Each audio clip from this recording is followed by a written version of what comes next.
Mesdames et messieurs, bonsoir. Merci d'avoir choisi RTI 1. Voici les grands titres de ce 20h. Dans la nuit d'hier à aujourd'hui, la communauté musulmane a célébré la nuit du destin. En Côte d'Ivoire comme ailleurs, les mosquées sont restées ouvertes jusqu'au matin pour permettre aux fidèles de faire leurs prières. Le président Alassane Ouattara a prié à la grande mosquée de la Riviera Golf à Cocody.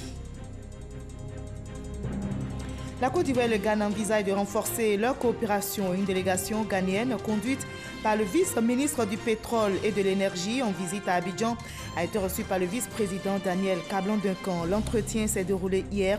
La Côte d'Ivoire, premier pays producteur mondial de cacao, veut booster sa production pétrolière. Le Premier ministre Amadou Gon Coulibaly en mission en Arabie Saoudite a pris part ce vendredi à la 14e conférence de l'Organisation de la coopération islamique. Au menu de ce sommet présidé par le roi Salman d'Arabie Saoudite, la lutte contre le terrorisme, l'autonomisation de la femme et la protection des droits de l'homme. L'abattoir de Port-Bouët renoue avec son ambiance habituelle. Après plus d'une semaine d'arrêt de travail, les chevillards et membres du collectif des bouchers ont repris leurs activités. C'est le fruit d'une réunion tenue avec toutes les parties prenantes à la primature. Soyez les bienvenus sur RTI 1. On l'appelle le guide ici à la RTI, Ricardo Somone. Un nom est bien connu des téléspectateurs. Le réalisateur du journal télévisé sur RTI 1 vient de prendre sa retraite, une retraite active puisqu'il vient d'intégrer la grande famille des auteurs ivoiriens. Après 40 ans au service de la RTI, il publie son premier livre intitulé RTI, plus de 50 ans d'existence, voici le journal télévisé. L'ouvrage retrace son parcours et dévoile tout sur la confection du journal. Ricardo Somone n'est pas en régie ce soir, mais il est sur ce plateau avec nous et en qualité d'invité de la page culture. Bonsoir Ricardo Somone. Bonsoir Marie-Laure. Vous voulez que je vous appelle le guide? Oui. Le guide. Appelez-moi le guide. Oui. Alors, Ricardo Somone, vous entamez donc votre retraite professionnelle aujourd'hui et c'est le premier jour de votre retraite. Vous êtes devant la caméra pour parler de votre ouvrage sur le journal télévisé. Dites-nous, pourquoi un livre au moment où vous quittez la RTI? D'abord, gloire à Dieu. Parce que c'est Dieu qui a permis que vous et moi, vous Marie-Laure et moi, Dieu qui a permis que nous soyons assis ce soir, à ce 20h, pour parler livre. Pour répondre à vos questions, vous ne pouvez pas exercer 40 ans durant un métier.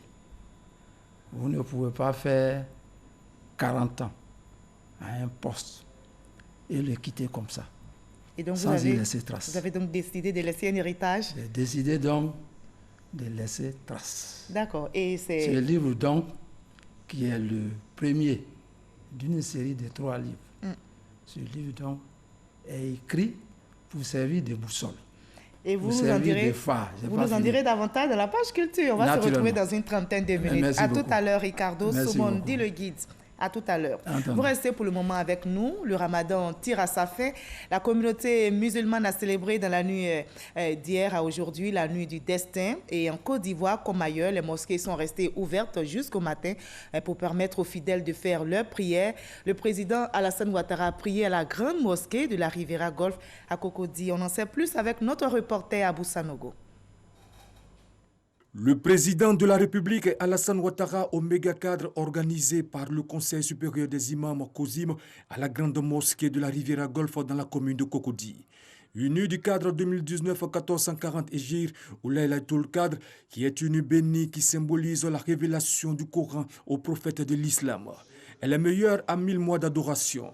À la grande mosquée de la Riviera Golf, la célébration de la nuit de la destinée a été marquée par une conférence pour thème le rôle du Ramadan dans l'éducation spirituelle et morale de la société, animée par l'imam El Hadj Adama Diabaté. Le jeûne du Ramadan nous donne une éducation saine. Je vous cite quelques éléments de cette éducation. La patience, la fréquentation des mosquées, la recherche de la connaissance, l'éducation à l'usage du licite, l'éducation à la sincérité, la vérité comme repère. L'imam Sekou Silla a, au nom du COSIM, lu une déclaration sur la situation sociopolitique du pays, appuyant cela par le représentant du Cheikh Boakari Fofana, qui a lancé un appel à l'endroit des acteurs politiques. Dans plusieurs localités et régions de notre pays, notamment Bouna, Zouaouien, Béoumi, etc., des Ivoiriens s'affrontent en des combats meurtriers qui sèment la désolation avec leur cortège de morts, de blessés et de déplacés. Le Conseil supérieur des imams, conformément à sa nature et à ses missions, appelle toutes les parties à la raison. Le Conseil supérieur des imams s'engage aujourd'hui comme hier avec détermination à apporter sa contribution généreuse et sans calcul chaque fois que les situations l'exigeront. Le pays a besoin de fraternité et de solidarité. Les besoins fondamentaux sont les mêmes pour tous et pour chacun. Les autorités ont le devoir d'assurer ces besoins au profit de tous, sans distinction de quelque nature que ce soit. Que les Ivoiriens soient tous sur le même pied d'égalité, en droit et en devoir. Le ministre de l'Intérieur et de la Sécurité, Sidiki Diakité, a exprimé les remerciements et les salutations du chef de l'État Alassane Ouattara aux imams.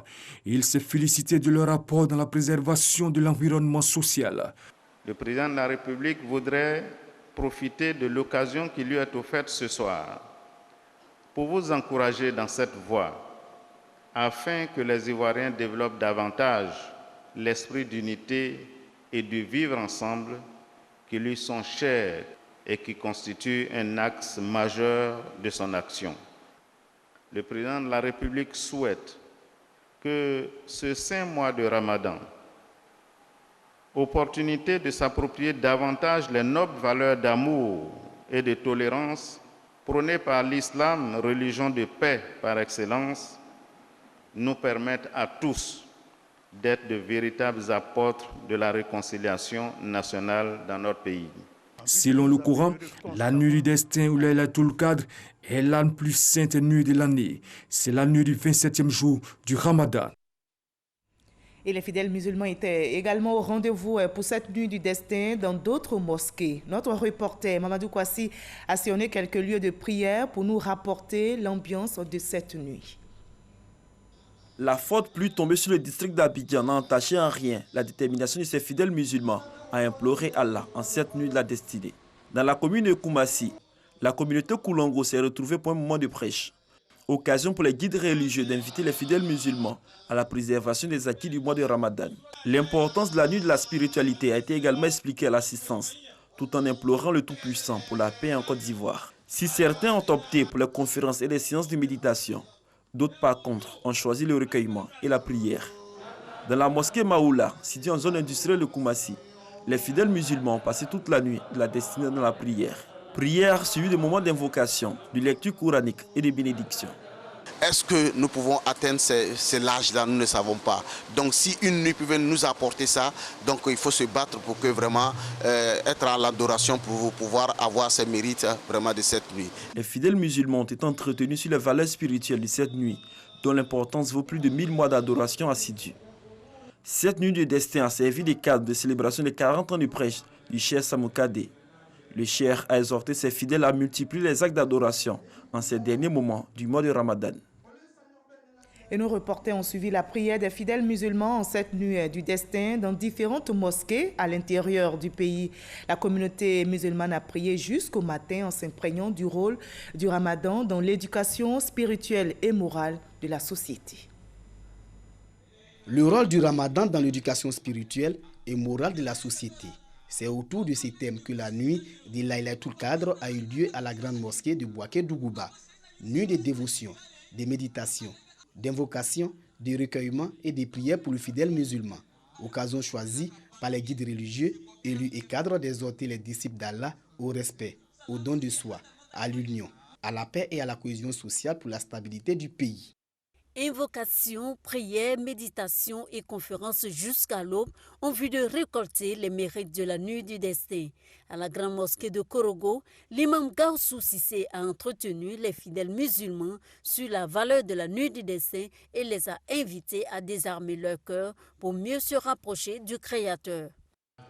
À Korogo, les conférenciers ont exhorté les fidèles à la cohésion sociale et au vivre ensemble pour une meilleure stabilité dans le pays, gage de paix. Prières, zikr, lecture coranique et sacrifices sont des actions qui ont été intensifiées le temps d'une nuit par les fidèles musulmans avec pour seul objectif l'amélioration de leurs conditions spirituelles et sociales. La fête de l'Aïd el-Fitr qui marque la fin du mois de Ramadan est prévue pour mardi ou mercredi selon l'apparition ou non de la lune.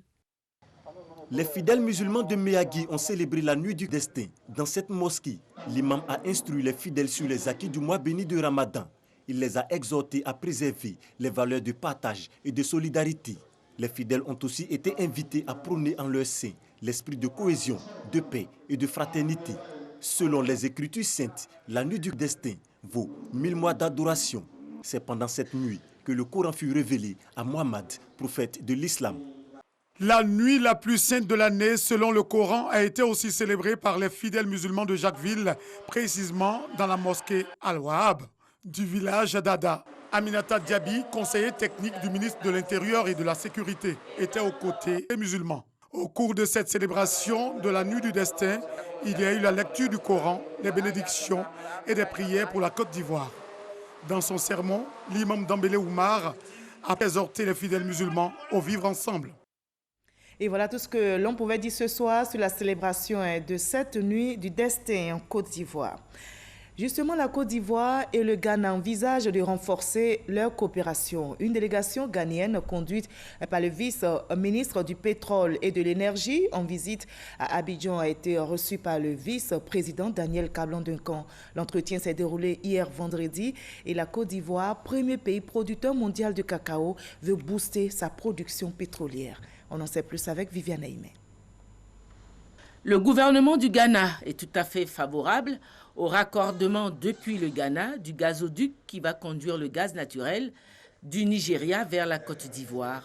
En visite à Abidjan, le vice-ministre du pétrole et de l'énergie du Ghana s'est entretenu de la réalisation du projet avec le vice-président de la République, Daniel Kablan-Duncan, au palais présidentiel. Ce gazoduc, décidé en 1982 par la CEDEAO, transporte du gaz naturel depuis le Nigeria jusqu'au Ghana, en passant par le Bénin et le Togo. Reste à présent à l'étendre du Ghana vers la Côte d'Ivoire. Le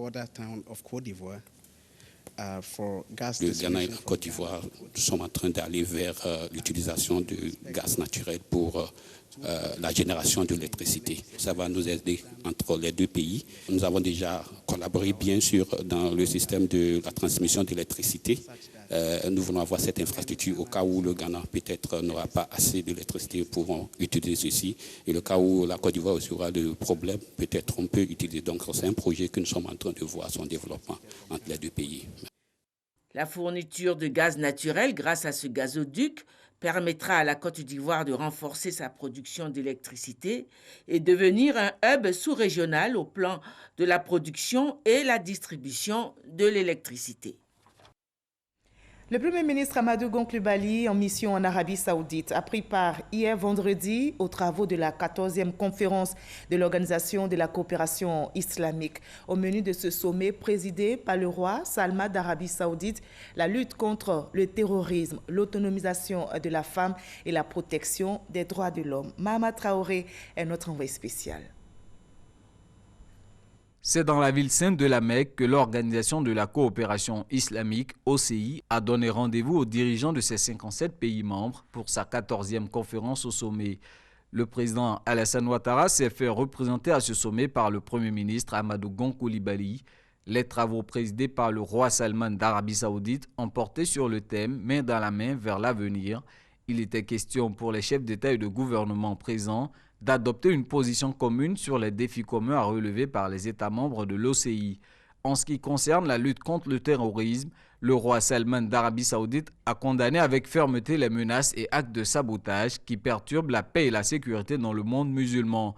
En plus du renforcement de la coopération sécuritaire, la conférence a souligné la nécessité de réduire la pauvreté dans les États membres et de soutenir le développement du capital humain afin d'éradiquer le terrorisme. La conférence a également recommandé une plus grande implication des États membres pour la réussite de la mise en œuvre du programme d'action OCI 2025, un plan décennal censé réaliser les objectifs de paix, de sécurité et de développement socio-économique que s'est fixé l'OCI.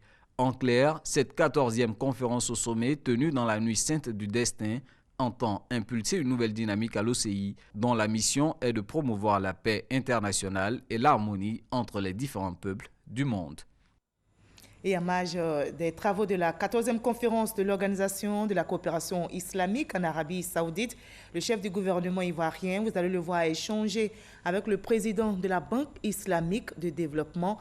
Le financement de nouveaux projets dans le domaine de l'enseignement supérieur a été évoqué. On retrouve notre envoyé spécial, Mama Traoré. Mai 2016, la Banque islamique de développement BID prenait l'engagement de contribuer au financement du PND, Plan national de développement 2016-2020. Joignant l'acte à la parole, l'institution financière soutient la réalisation de plusieurs projets structurants, tels l'aménagement de la baie de Cocody, la construction de l'université de Bondoukou et le développement du système de formation professionnelle. 3 ans plus tard, l'ensemble des interventions de la BID en Côte d'Ivoire s'élève à plus de 588 milliards de francs CFA. L'institution est même prête à aller plus loin. La relation entre la Banque islamique de développement et la Côte d'Ivoire sont excellentes et cette réunion nous a permis de jeter les jalons de coopération pour la renforcer. La Banque islamique de développement réitère son engagement pour le soutien socio-économique et le développement de la Côte d'Ivoire. Et en particulier dans le secteur social tel que l'éducation et la santé et la création de l'emploi pour les garçons et pour les filles. En tout, 18 projets en cours d'exécution sont au cœur de la coopération entre la Côte d'Ivoire et la BID. Ces projets ont été passés en revue lors de la rencontre entre le Premier ministre ivoirien Amadou Gon Coulibaly et le président de la BID. Les deux parties se sont engagées à améliorer le taux de décaissement, actuellement de 16%. Je suis heureux d'annoncer que la BID détachera un expert à Abidjan, aux côtés du ministère du Plan, pour aider à accélérer toutes les procédures pour que les décaissements des projets BID s'améliorent. Nous avons évoqué des projets importants pour le pays, l'université de Bondoukou, et ils nous ont dit que de manière diligente, ils feront le nécessaire pour que les travaux puissent commencer rapidement. Nous avons soumis également la question de l'université d'Odiéné, et on espère qu'au cours de l'année prochaine, la première pierre de ce projet sera également posée. Et nous avons surtout remercié également la BID pour le financement important de la baie de Cocody, puisque c'est la BID qui finance le pont à Auban, c'est la BID qui finance les échangeurs de l'Indénié, c'est la BID qui finance la coulée verte et le barrage écriteur. Donc c'est important, c'est des financements d'environ 280 millions de dollars US au niveau de la Banque islamique de développement. Donc c'est un entretien très positif qui s'est déroulé de manière conviviale. Et je voudrais à nouveau saisir l'opportunité pour remercier le président de la BID au nom du chef de l'État. Créée en 1973, la Banque islamique de développement est au service des États membres de l'Organisation de la coopération islamique OCI. La Côte d'Ivoire a adhéré à la BID en 2002. Ici en Côte d'Ivoire, l'abattoir de Port-Bouët renoue avec son ambiance habituelle. Après plus d'une semaine d'arrêt de travail, les chevillards et membres du collectif des bouchers ont repris leurs activités. C'est le fruit de la réunion tenue avec toutes les parties prenantes à la primature. Les chevillards appellent donc tous les membres à la reprise. Nous Sangaré, Ouattaramadou Walter. Il est 2 h du matin ce samedi 1er juin. Un troupeau de plus de 400 bœufs est conduit pour être abattu. Acteurs principaux dans la chaîne d'abattage de bovins et petits ruminants, les chevignards reprennent effectivement ainsi le service à l'abattoir de Port-Bouët après plus d'une semaine d'arrêt de travail. Cette reprise fait suite à la suspension temporaire par le gouvernement de l'application des nouveaux tarifs d'abattage ainsi que les tasses d'abattage et d'inspection sanitaire pour une période transitoire d'1 mois. Nous profitons de l'occasion pour remercier son Excellence, Monsieur le Président de la République, de nous avoir écoutés. Et nous félicitons le Premier ministre d'avoir pris une décision aussi courageuse. Les acteurs de la filière viande invitent les bouchers au respect du prix du kilogramme de la viande comme fixé par le passé. Mes frères bouchers, je vous demande de respecter l'engagement que nous venons de prendre devant les autorités. Les Ivoiriens peuvent aller s'approvisionner à l'abattoir et partout dans les 10 communes d'Abidjan, le prix du kilo de viande ne va pas augmenter. 2000 francs à l'abattoir, 2200 dans les autres communes, 2300 dans les communes reculées. Nous allons mettre un système d'information dans les marchés pour informer la population de toutes les évolutions du prix de la viande. Un groupe de travail a été mis en place en vue de proposer au Premier ministre un nouveau tarif d'abattage consensuel dans un délai d'1 mois. Voilà, tout est bien qui finit bien. Les chevillards sont donc à leur poste en vue de l'abattage de la viande à Port-Boué. Une nouvelle bien accueillie, bien sûr, par les consommateurs qui pourront s'approvisionner en viande. Pierre Dipomelin, Mamadou Kwasi ont fait le constat de la reprise des activités à l'abattoir de Port-Boué. La salle d'abattage tourne en plein régime. C'est la reprise des activités après les perturbations observées ces derniers jours à l'abattoir de Port-Boué. Cette heureuse situation est le résultat des discussions initiées par le gouvernement entre les acteurs de la filière bétail et le district d'Abidjan. Les animaux sont entrés pratiquement à partir de 21h, 22h et nous avons effectivement repris. Les marchés sont ravitaillés en viande au grand plaisir des consommateurs. Les populations peuvent venir payer comme d'habitude ce qu'ils payaient. Donc on va le vendre comme ça, maintenant il y a des vins. La semaine dernière c'était un peu compliqué, on n'a pas eu la viande. Donc aujourd'hui je suis venue, je suis satisfaite, j'ai eu ma viande, j'ai acheté au prix auquel j'ai acheté avant. Ça m'a fait plaisir aujourd'hui que je viens trouver la viande et puis pour pouvoir partager avec les gens que j'aime. Un comité mixte chargé de trouver des solutions définitives est mis en place et devra dès ce lundi se mettre au travail. Nous sommes en pleine saison pluvieuse. Comment éviter les drames en cette période? Le gouvernement a initié une série d'actions pour protéger la vie des populations. L'appel est lancé pour libérer les zones à risque et surtout pour entretenir son cadre de vie. Message relayé sur le terrain par le préfet d'Abidjan, accompagné par la star de la musique ivoirienne Assalfo, et se sont rendus dans le village de Béago, dans la commune de Yopougon. Mamadou Kwasi. Informé, le préfet d'Abidjan est allé se rendre compte de la situation. Et pour cette visite, Vincent Toby Irie s'est fait accompagner de la méga star de la musique ivoirienne, Assalfo. Il a saisi l'occasion pour sensibiliser les populations sur l'amélioration de leur cadre de vie. Les enfants ne vont pas à la pêche, les petits tombent malades, les boutons par-ci, par-là, diarrhée par-ci. Nous avons loué un poquelin, 2 millions, pour barrer au niveau d'ici, pour barrer. Et nous avons fait un petit chemin pour que l'eau passe. En quelques secondes, il a plu, l'eau, tout le sable qu'on a mis, tout est parti. De Béago au quartier précaire Benta en passant par Sidessi, la délégation peut se faire une idée des conditions de vie des populations confrontées souvent à des inondations en saison pluvieuse. L'autre chose qui a attiré l'attention de la délégation, c'est bien le dépôt des ordures dans les canaux d'évacuation. Quand de l'eau devient comme ça, c'est que c'est là il y a plus d'1 mois. Ça c'est pas voilà. Quand pluie a commencé. Oui, mais il faut nettoyer, Ça c'est des mois et des mois. Pour avoir vécu dans ce genre de quartier, on connaît tout le système. Tu vois? Parce que vous-même vous baignez dans votre propre saleté, vous vous lavez et vous sortez, vous marchez dans l'eau dans laquelle vous êtes lavé. Le préfet d'Abidjan se félicite de l'engagement de l'artiste chanteur Assalfo pour un environnement sain, un milieu rural comme urbain. Quand on construit sur les emprises d'assainissement, on ne peut que créer des inondations. Quand on jette les matelas, les lits, les réfrigérateurs et toutes sortes d'appareils dans les caniveaux, on ne peut que les boucher et empêcher l'écoulement des eaux.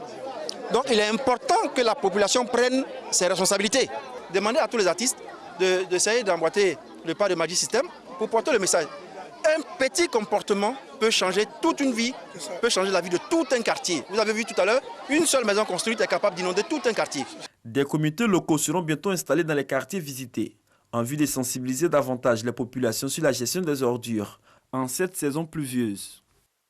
Voilà, vigilance donc en cette période de pluie. Attention aussi, car l'épidémie de la dengue a refait surface en Côte d'Ivoire après les cas identifiés et circonscrits en 2017. Depuis le début de l'année 2019 jusqu'au début du mois de mai, 78 cas de dengue ont été confirmés, dont 2 décès survenus. Pour en parler, le professeur Beignet Bivro Joseph, directeur général de l'Institut national d'hygiène publique, était sur le plateau des 13 heures présenté par Hamza Diaby. Il a dévoilé les stratégies pour lutter efficacement contre cette maladie. Voyons un extrait de leur entretien. La riposte, c'est d'abord la sensibilisation. Nous avons commencé cette sensibilisation et la sensibilisation vise à ce que chacun s'approprie cette lutte, que chacun dans son environnement élimine les gîtes larvaires qui sont des lieux de reproduction de moustiques. La deuxième partie, c'est le travail de la fumigation. La démoustication. Voilà, la démoustication avec la fumée. Je sais que la population aime ça, c'est impressionnant, mais au préalable, il faut pouvoir éliminer les gîtes, parce que ces gîtes-là, ce sont les bébés moustiques. Bien sûr. Et il faut les enlever avant de pouvoir tuer les moustiques adultes. La lutte contre la dengue nous permet de lutter contre d'autres maladies qui sont redoutables. Ça, c'est important. La première maladie, c'est la dengue, on l'a dit, mais il y a également la fièvre jaune. Il y a également la maladie à virus Zika. Il y a chikungunya et bien entendu le paludisme. Le paludisme. Donc, en le faisant, d'une pierre, je dirais, on ferait plusieurs coups. Il faut donc assainir son environnement. Parlons justement du lancement officiel de la 28e édition de l'opération Grand Ménage qui a eu lieu au quartier Gibi dans la commune de Cocody avec pour thème « La propreté de ma cité, c'est mon affaire ». Les habitants de cette cité sont sortis pour nettoyer et curer les caniveaux. Au quartier Sopim, au plateau d'Okui, plusieurs actions et de salubrité ont été également menées par les habitants. L'opération Grand Ménage, pour rappel, a été lancée par le gouvernement il y a 2 ans. Elle vise à donner fière allure aux villes et communes ivoiriennes. Nous allons parler de développement, construction d'écoles, forage de puits, électrification des villages sont entre autres les actions que les cadres de la diaspora du Denguélé comptent poser dans la région. Une fédération des associations de la diaspora du Denguélé vient de voir le jour en France. On en sait plus avec notre reporter Issa Tchonayeo. D'union fait la force. Cet adage, la diaspora de la région du Denguélé vivant en Europe s'en est inspiré. À l'occasion de l'investiture du président de la Fédération des associations de la diaspora du Denguélé à Paris, en France, les fils et filles de la région ont décidé de parler d'une seule voix pour le développement de la région. La scolarisation de la jeune fille, construction d'écoles et bien d'autres actions seront menées pour le bonheur des populations. La diaspora du Denguélé entend prendre toute sa place dans le processus de développement économique, social et culturel de notre district. Avec toutes les filles et fils du Denguélé, nous réfléchirons dans une parfaite symbiose à la mise en place de projets structurants au bénéfice des populations dans toute la contrée du Denguélé. La diaspora du Denguélé prend l'engagement d'accompagner ce processus de resserrement de liens entre les fils et filles de la Côte d'Ivoire aux côtés du président de la République. Le président d'honneur de la Fédération des associations de la diaspora du Denguélé, Lansine Diaby, directeur général du FER, Fonds d'entretien routier, et maire de Samatigla, a salué la mobilisation. Il n'est pas juste de croire que le gouvernement peut agir dans l'intention de vous nuire, vous la diaspora. Non, ce n'est pas possible.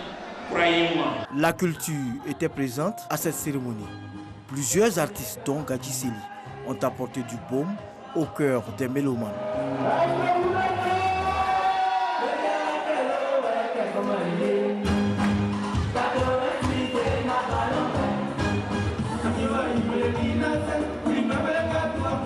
Voir des Ivoiriens du nord au sud, de l'ouest, à l'est, en passant bien entendu par le centre, c'est formidable. Franchement, dans la vie associative que nous connaissons, c'est la première fois que nous vivons un tel moment.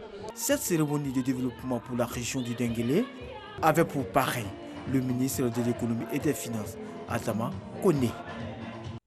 Et on reste en France où le ministre de la Santé et de l'Hygiène publique, Eugène Aka-Awele, a échangé avec les Ivoiriens vivant dans ce pays. Un sujet principal, le bilan du RHDP, qu'il juge satisfaisant. Il a invité donc la diaspora ivoirienne à s'inscrire dans la continuité avec le Parti pour le développement effectif de la Côte d'Ivoire. Hamza Diaby. À l'initiative de la CPRHDP, la coordination pour la promotion du RHDP, section France, plusieurs dizaines d'Ivoiriens vivant dans l'Hexagone ont échangé ce week-end avec le ministre Eugène Aka-Awele. Toutes les régions de Côte d'Ivoire bénéficient des retombées de la politique du président Alassane Ouattara dans tous les domaines, particulièrement dans le social et en matière d'infrastructures de base. J'ai tenu à partager ma propre connaissance de ce bilan avec les frères et sœurs de France et à solliciter leur soutien, mais de la façon la plus objective, leur soutien d'une politique qui prend en compte l'intérêt de la Côte d'Ivoire et d'éviter dans des débats de politiciens qui, si on y prend garde, peuvent nous entraîner encore dans ce que nous avons connu comme crise. Après 1h30 d'échange, organisateurs et participants se disent satisfaits de la rencontre. Ce genre de rencontre est à féliciter. Nous souhaitions que des cadres du RHDP fassent de temps en autre le déplacement pour venir nous situer sur les actions du gouvernement. Nous avons été édifiés de tout ce qui s'est dit en Côte d'Ivoire et de tout ce qui a été fait par le président Ouattara et par son gouvernement. Nous sommes fiers de notre pays. Le Premier ministre Gon Coulibaly et son équipe, le travail est bon. Et aujourd'hui, il y a ce qu'on appelle à Paris, du moins dans l'Hexagone ici, l'intoxication. Mais avec la modestie, le ministre Aka-Awele est venu éclairer les Ivoiriens de la diaspora. Même si ce n'est pas un exercice auquel il est habitué, Eugène Aka-Awele a promis à ses compatriotes de revenir en France pour une autre rencontre d'ici à 2020. Le mouvement citoyen Génération Gagnante s'implante progressivement dans le Haut-Sassandra. À Daloa, son coordinateur régional Antoine Nizako a expliqué le bien fondé de cette initiative. Nous en saurons davantage avec notre reporter Kader Sogodogo dans nos prochains journaux. Et c'est l'heure de parler culture dans ce 20h. De la cité des Antilles. On s'est dit, le gouvernement... Voilà, on va passer à l'entretien avec notre invité de la page culture. Bonsoir Ricardo Somon. Bonsoir Marie-Laure. Alors, on vous retrouve. Vous êtes réalisateur hier, aujourd'hui auteur d'un ouvrage intitulé « RTI a plus de 50 ans d'existence ». Voici le journal télévisé. Nous allons voir ensemble le résumé qu'en fait Franck Quadio et on en rediscute. L'ouvrage a été dédicacé dernièrement. On regarde et on en discute. 111 pages d'anecdotes croustillantes. La RTI, plus de 50 ans d'existence. Voici le journal télévisé. Un récit pour désacraliser ce moment particulier du programme télévisé, le JT. Si l'auteur se permet l'exercice, eh bien, c'est qu'il a la légitimité pour le faire. Ricardo Somon a exercé 40 années durant comme réalisateur, surtout réalisateur du journal télévisé. L'ouvrage se veut technique. Comment échafaude-t-on le JT de l'élaboration du conducteur au rendu des éléments vidéo par la présentatrice? Ricardo Somon plante le décor, mais aussi en décrit le revers. L'œuvre se veut critique. Le rapport de l'œuvre au public, les attentes des pouvoirs publics, le ressenti de l'auteur, bref, 50 années condensées dans un document pour servir de témoignage, mais aussi de guide. L'auteur, appelé aussi le guide, n'a vraiment pas usurpé son pseudonyme. Alors dites-nous, Ricardo Somon, dit le guide, pendant combien de temps et dans quelles conditions vous avez écrit cet ouvrage? Et cet ouvrage a été écrit depuis... D'abord, je signale que j'ai travaillé. Je suis le seul réalisateur qui a pu travailler sur les cinq présidents que la Côte d'Ivoire a connus jusqu'ici. Donc, depuis Houphouët-Boigny déjà, l'idée d'écrire était née. Et comme le livre, son contenu doit être d'actualité. Donc, au fur et à mesure que j'avançais, j'écrivais. Vous ressassiez donc toutes les expériences vécues. C'est comme ça. Et donc, il a fallu maintenant, là, à quelques heures, à quelques mois seulement, de mon départ à la retraite, pour que je sorte le livre lui-même. D'accord. Donc, c'est depuis longtemps que j'ai eu l'idée d'écrire. Et ce livre est dédié au journal télévisé que vous avez réalisé pendant 40 ans. Dites-nous, qu'est-ce qui vous a marqué durant toutes ces années de métier? C'est pour vous permettre d'évoquer vos bons et mauvais souvenirs. Bien, Marie-Laure, si je vais évoquer mes bons et mauvais souvenirs dans ce JT, dans ce petit temps que nous n'avons que 10 petites minutes. Si je vais les évoquer, je pense que... Donnez-nous une idée, juste un bon souvenir. Bon, je vais commencer par un mauvais. D'accord. En quelques secondes. Sous le général Gueye, j'ai failli mourir. Un jour, un militaire, les militaires qui nous gardaient ici, sous le général Gueye, la cour était pratiquement un camp militaire. Et donc, je partais au restaurant pour prendre à 14 heures, j'allais prendre mon repas. Et ce militaire-là a demandé que je porte mon badge. Je n'avais pas mon badge sur moi. Et donc, quand il m'a dit ça, je suis reparti effectivement au bureau le chercher, ce badge-là. Et je l'ai porté. Je suis parti au resto. Quand j'ai fini, que j'en suis revenu, le monsieur me dit que je suis gonflé. Il a sorti ce terme-là. Mais vous, là, vous êtes gonflé? Pourquoi vous avez refusé d'obtempérer?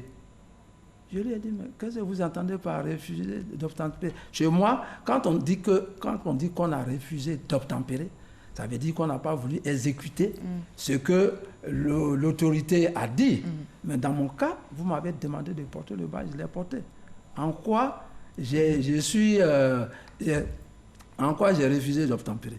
Et donc, on a eu cette petite discussion-là. Je suis parti à mon bureau. Le monsieur, les quelques 2 minutes qui ont suivi, est entré à mon bureau, a sorti son pistolet et il me dit que si je sors un seul mot, il me termine. Et il a fallu que ses amis, ses collègues qui ont entendu ces bruits viennent pour me sortir de là. Ça, c'est l'un des mauvais souvenirs. Bon souvenir? Le bon, c'est quand une autorité m'a appelé un jour pour me saluer, pour dire que ce que vous faites plaît à la nation. Je vous offre un terrain à la Riviera Palmeraie. Ça fait partie de mes bons souvenirs. Les bons souvenirs, il y en a beaucoup. Mais on retient ce seul souvenir. Alors, à quoi ressemble la journée de travail d'un réalisateur à la RTI? Bien, un réalisateur à la RTI est comme surtout du journal, parce qu'il faut catégoriser les choses. Le journal, le réalisateur du journal a un peu un grip différent des autres réalisateurs. D'accord, pour la raison que lui, s'occupant du journal, et qu'il y a 3 éditions par jour. Il y a le 13h, le 20h, le 23h. Maintenant, on ajoute le 6h30. Et le 6h30, les flashs et autres. Donc, lui est beaucoup plus présent, est beaucoup plus permanent que ses autres amis réalisateurs. Par exemple, quand vous avez une émission comme Midi Première, par exemple, vous n'êtes pas tenu d'être ici jusqu'au soir. Donc, vous participez à toutes les conférences de rédaction? À toutes les conférences de rédaction. Il y en a 2 par jour. Vous avez une conférence à 9h, vous avez une autre à 15h pour les éditions du soir. Vous, réalisateurs, vous êtes tenus de participer à toutes ces conférences-là. Et donc, votre présence fait que vous passez plus de temps sur les lieux que chez vous-même à la maison. Et c'est le 20h que vous avez réalisé pendant plusieurs années, une édition difficile? Oui, le 20h, mais les autres éditions, toutes les éditions sont difficiles parce que le JT est indirect. Toute émission en matière de réalisation, comme c'est le cas présentement, toute émission qui est faite en direct est compliquée. Parce que la seule petite erreur que vous commettez est dans le salon des téléspectateurs. Donc vous êtes tenu de vous appliquer. Et parce que vous devez vous appliquer, vous êtes donc dans le stress permanent du début jusqu'à la fin de l'émission. Alors dans votre livre, vous faites une critique des éditions que vous avez réalisées. Dites-nous. Alors, qu'est-ce que vous décrivez au juste et quelles sont vos propositions en vue d'une amélioration certaine? Bien, Marie-Laure. Je pense que... Oui, non, je on ne va pas tout dévoiler ici parce qu'il faut acheter l'ouvrage. Naturellement, c'est ce que je voulais vous dire. il faut que le téléspectateur, tous ceux qui nous suivent, achètent leur livre pour voir qu'est-ce que moi j'ai décrit et qu'est-ce que je propose. Tout est là-dedans. Parce que j'ai dit ça, le temps qui nous est imparti est beaucoup bref. Et je tiens aussi pour que ces livres-là, parce que je disais tout à l'heure que c'est le premier d'une série de 3 livres. D'accord. Donc, je tiens quand même à dire un grand merci à ceux-là qui m'ont permis de faire sortir ces livres-là. Ceux-là sans lesquels ces livres-là ne seraient pas sortis. En 2 mots. En 2 mots. Et je commence par mon épouse. Bien sûr, d'accord. Madame Déa. Deux autres personnes. C'est Léontine. Elle, non, il faut 3 ou 4. C'est important. Non, on n'a pas cité comme vous l'avez dit. Vous avez réalisé le journal télévisé pendant des années, vous savez les contraintes du temps. Oui, naturellement. Donc, après mon épouse, vient le gouverneur, le vice-gouverneur du district d'Abidjan, M. Sia Honoré. Après lui, vient le gouverneur de Yamoussoukro, du district autonome de Yamoussoukro, M. Augustin Thiam, qui à lui seul a pris 200 livres. Après lui vient le président du conseil régional, de Diopé, M. Adjaro, qui aussi a pris 200 livres. Ricardo Somone. Vous êtes le guide. Oui, j'arrive. Le guide, dites-nous pourquoi, s'il vous plaît, on aura l'occasion de remercier. Le guide, on vous appelle le guide. Durant 40 ans, vous appelez le guide. Pourquoi?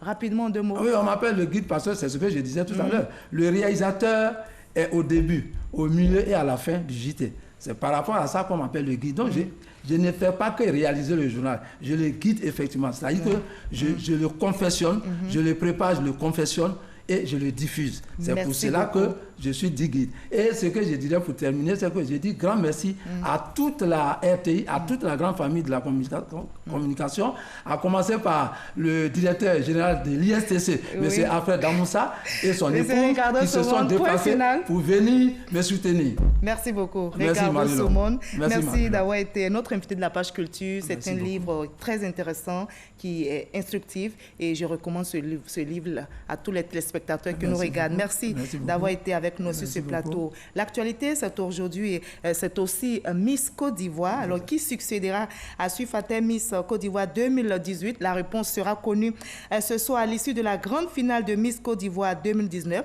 Suifatem cédera donc sa couronne à une nouvelle reine de beauté dans quelques instants. Elles sont 24 finalistes à compétir.